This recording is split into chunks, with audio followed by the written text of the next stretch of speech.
हमारे से BJP advance है। क्यों? कि वो हर बंदे पे नजर, हर बंदे को वो जानती है, हर बंदे को जाल में फंसाती है। जानते हैं किसी को एफआईआर के जरिए, किसी को किसी जरिए, किसी को कोई लालच देंगे, मगर हम इतना झूठ भी नहीं अगर करेंगे, मगर अपने लोगों पे तो हमने नजर बनानी है। आज तक मैंने किसी को नहीं कहा। कुछ लोगों ने कहा कि मरमत से हमें बहुत वोट कम आए हैं। इतने लोग हैं मरमत से, इतनी कश्मकशी जो मरमत पे रखी थी बीजेपी ने और करोड़ों रुपए खर्चे, मगर हमने तब भी 1000 की लीड दी है। या वहां से आज सुन लेना सारे, मगर ये नहीं कहना कि मरमत से 0 वोट। इतनी कश्मकशी के बाद अगर सबसे गंदी सियासत है तो वो मरमत की तरफ है, देख लेना।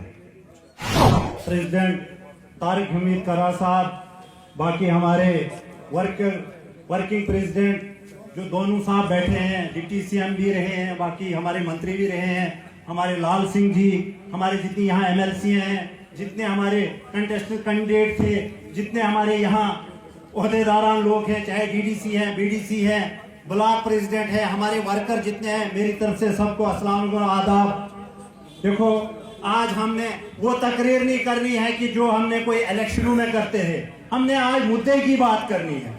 मुद्दे की बात यह है कि हम इलेक्शन कैसे हारे और हमें क्या प्रॉब्लम हुई, ये दूर कैसे हो सकती है। क्यों? कि अगर हम आज से तैयारी करेंगे, मैं हर बंदे को कह रहा हूं, फिर हम 5 साल का इलेक्शन जीत सकते हैं। क्योंकि अगर हम आज से ही लेट जाएंगे, क्या होगा, हमें उस वक्त चंद दिन मिलते हैं, उस वक्त हम इलेक्शन नहीं जीत पाते हैं। मैं खास करके डोडा की बात आता हूं, डोडा की बात पे आऊंगा, जो डोडा की वेस्ट की कॉन्स्टिट्यूंसी है। सबसे बड़ी प्रॉब्लम हमारी करा साहब ये हुई है कि एडमिनिस्ट्रेशन ने हमारा साथ नहीं दिया, एक तरफा चली। चाहे वो बेल्ट फोर्स हो, चाहे वो किसी तरह की एडमिनिस्ट्रेशन हो, उस वक्त जब कोड ऑफ कंडक्ट होता है, उस वक्त कोई गवर्नमेंट की चीज नहीं दी जाती है। और हमारी कॉन्स्टिट्यूंसी में 3300 राइफलें दी हुई है इलेक्शन के नाम पे, मगर मैंने बहुत और हमारे लोगों ने कुछ आवाजें उठाई, मगर कोई असर नहीं हुआ है। मैं कभी किसी एडमिनिस्ट्रेशन से नहीं इस बात पे डरूंगा, कभी किसी डिफेंस से नहीं डरूंगा। क्यों? अगर इन्होंने राइफलें देनी थी, मैं उसके लिए ना नहीं करता हूं, देनी थी, मगर देनी कब थी? जब कोड ऑफ कंडक्ट खत्म होता था। और वो भी थी, अगर उसकी लिस्ट निकालोगे, वो अगर 34 या 3300 राइफलें दी हैं, मुझे नहीं लगता उसमें कांग्रेस और एनसी का 100 बंदा भी होगा, मुझे नहीं लगता है। अगर है तो मुझे बताओ। बाकी हमारी जो कुछ प्रॉब्लमें हुई है, ये हम बैठ के करेंगे बात, अंदर करेंगे, पर्दे के पीछे करेंगे, कहां हमारी कमजोरी हुई है, कहां हमारी परेशानियां हुई है। मेन मसला हमारा ये है कि कुछ लोग जो ओहदे पे बैठ के रहते हैं, अगर हाई कमान, मैं आज डीडीसी, कल मुझे टिकट नहीं देगी, क्या मैंने पार्टी के टांगे काटती हैं? आप इस बात को समझ जाओ थोड़ा। अगर मैं पार्टी वर्कर हूं, जब डीडीसी था तब भी काम करना, जब नहीं था तब भी काम करना। मैं क्या चाहता हूं कि मुझे टिकट नहीं यहां से मिली, मैंने तो पहले भी शक्ति परिहार को हराया था। प्रदीप जी को मिली तो मैं क्या इनकी टांगे काटना शुरू हो जाता था क्या? पूछो प्रदीप जी को, कसम लगेगी मैं कहीं पीछे हुआ। जो भी मैंने कहना था, करना था, जितनी मेरी हिम्मत थी, मैं करता रहा, चलता रहा। मगर इसके लिए मैं सबको कहता हूं कि चाहे हमारे वो स्टेट प्रेसिडेंट से लेके एक ब्लॉक प्रेसिडेंट, तो बड़ी बात है, एक जो वर्कर होता उस पर भी अगर ओहदेदार, अगर ऊपर से कोई चेंजिंग होती है, और अल्लाह के लिए अपने दिल पे हाथ रख के आज तय करते कि कांग्रेस पार्टी की टांगे ना खींचे।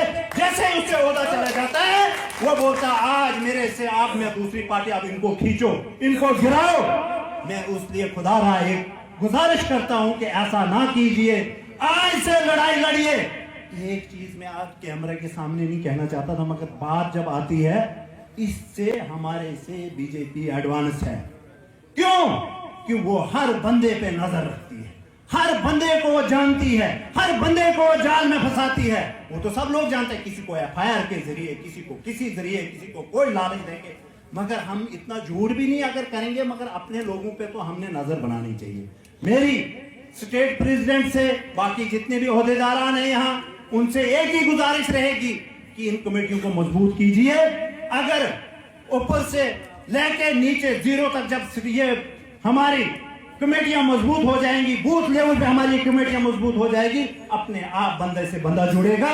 और मैं ये कहना चाहता हूं कि कुछ लोग, आज तक मैंने नहीं कहा, कुछ लोगों ने कहा कि मरम्मत से हमें बहुत वोट कम आए हैं। इतने लोग हैं मरम्मत से, इतनी कश्मकशी जो मरम्मत पे रखी थी बीजेपी ने और करोड़ों रुपए खर्चे, मगर हमने तब भी 1000 की लीड दी है या वहां से। आज सुन लेना सारे, मगर ये नहीं कहना कि मरम्मत से 0 वोट आए हैं। मरम्मत से अगर इतनी कश्मकशी के बाद अगर सबसे गंदी सियासत है तो वो मरम्मत की तरफ है। देख लेना और रहेगी साथ में कि हमारे इस कॉन्स्टिट्यूंसी में कोई बड़ा लीडर नहीं हमें दिखा। इसके लिए भी होना चाहिए, यहां तो हमारे कैंडिडेट साहब उसका जवाब देंगे कि इन्होंने नहीं बुलाया, या हमारी जो कांग्रेस कमेटी थी इतनी बड़ी, एक जो हिंदुस्तान को जिनसे 50 साल कम से कम चलाया। आप देख लेना, अगर सबसे ज्यादा सियासत गंदी है तो मरम्मत की तरफ। एक नाराजगी और रहेगी साथ में कि हमारे इस कॉन्स्टिट्यूंसी में कोई बड़ा लीडर नहीं हमें दिखा। इसके लिए भी होना चाहिए, यहां तो हमारे कैंडिडेट साहब उसका जवाब देंगे कि इन्होंने नहीं बुलाया, या हमारी जो कांग्रेस कमेटी थी इतनी बड़ी, एक जो हिंदुस्तान को जिनसे 50 साल कम से कम चलाया, उनमें से क्या हमारे इस एरिया में कोई बड़ा लीडर नहीं आ सकता है?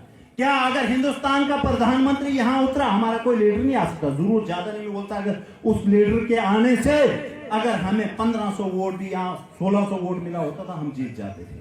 ये हम में कमजोरियां रही हैं और हमारी जो ये टांग खिंचाई रही है, मगर मैं आज गुजारिश करता हूं सबसे कि अल्लाह के लिए, उस भगवान के लिए इस चीज को छोड़ के, अगर आप चाहते हो अंदर घुस के पार्टी को मत तोड़ो। जो नहीं चाहता इस पार्टी के साथ रहना, जो अंदर घुस के तोड़ रहा है पार्टी को, वो बाहर होकर शरेआम बोले कि पता होता है दुश्मन का कि ये मुझ पे वार करने वाला है, मैं इसको संभाल लूंगा, मगर जो अंदर घुस के तोड़ रहे हैं, इसके लिए इसको ना खत्म कीजिए।